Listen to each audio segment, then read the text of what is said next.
Abu Bakr ரலியல்லாஹு அன்ஹு அவர்கள் கேட்குறாங்க, ரசூலுல்லாஹ்ல நீங்க எத்தனை துணியில கஃபன் செஞ்சீங்கன்னு கேட்டாங்க. அப்ப சொன்னார்கள், 3 துணியில நம்ம என்ன செஞ்சோம், கஃபன் செய்தோம். ஆயிஷா ரலியல்லாஹு சொல்றாங்க, அதில் தலைப்பாகையும் இருக்கவில்லை, குத்ராவும் இருக்கவில்லை, அதே போல என்ன, அதாவது எந்த விதமான சட்டை போன்ற அமைப்பிலும் அது இருக்கவில்லை, வெறும் துணியில என்ன செஞ்சோம், கஃபன் செய்தோம். அப்படியா, நான் மரணித்தால் என்னை நீங்கள் 3 துணியில என்ன செய்ய, கஃபன் செய்யுங்கள். மேலுள்ள துணியை பார்க்கிறார், ஒரு துணி ஒன்று இருக்குது, அதுல வந்து ஜஃபரான் குங்குமம் என்ன செஞ்சிருக்கு, பற்றிக்குது, குங்கும அடையாளங்கள் பற்றிக்குது. குங்குமத்தை பொறுத்த வரைக்கும் பல இஸ்லாமிய அறிஞர்கள் ஆண்களுக்கு தடை என்ற கருத்தை என்ன செய்றாங்க, சொல்கிறார்கள். காரணம், நஹா ரசூலுல்லாஹி ஸல்லல்லாஹு அலைஹி வஸல்லம் ஐயதஸஃபரர் ரிஜால், ஆண்கள் குங்குமம் பூசுவதை நபியவர்கள் தடுத்தார்கள் என்று வருது.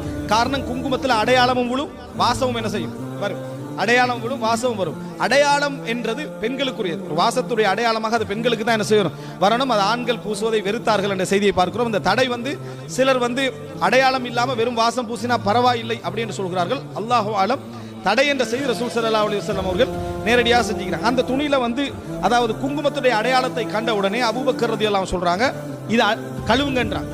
இது என்ன செய்ய, கழுவுங்க. இதையும் இன்ன 2 துணிகளிலும் எண்ணெய் கஃபன் செய்யுங்கள் என்றாங்க. இந்த துணியை கழுவ சொன்னாங்க தானே, அது பழைய துணி தானே. ஆயிஷா நாங்க சொல்றாங்க, இது வந்து ஒரு பழைய துணி, இது ஒரு பழைய துணி. அந்த நேரத்தில் அபூபக்கர்லாம் சொன்னாங்க, புதியது வாழுகின்றவருக்கு தான் பொருத்தம், மரணிக்கின்ற எனக்கு என்ன பொருத்தம் இல்லை. நாங்க இந்த கஃபன் போடுவதெல்லாம் வடிகின்ற சீலுக்காகத்தான் என்று சொன்னார்கள்.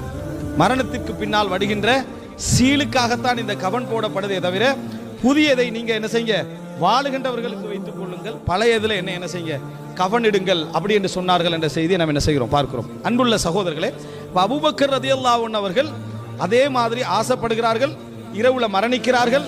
கடைசி நேரத்து பேச்செல்லாம் தீனோடு கலந்த அழகான மார்க்க உணர்வுகளோடு சம்பந்தப்பட்ட பதட்டமில்லாத, உலகத்தை பெறுகிறேன் என்கின்ற உணர்வில்லாத, நாளை வரை நான் மிஞ்சக்கூடாது என்கின்ற ஆசைகளோடு உள்ள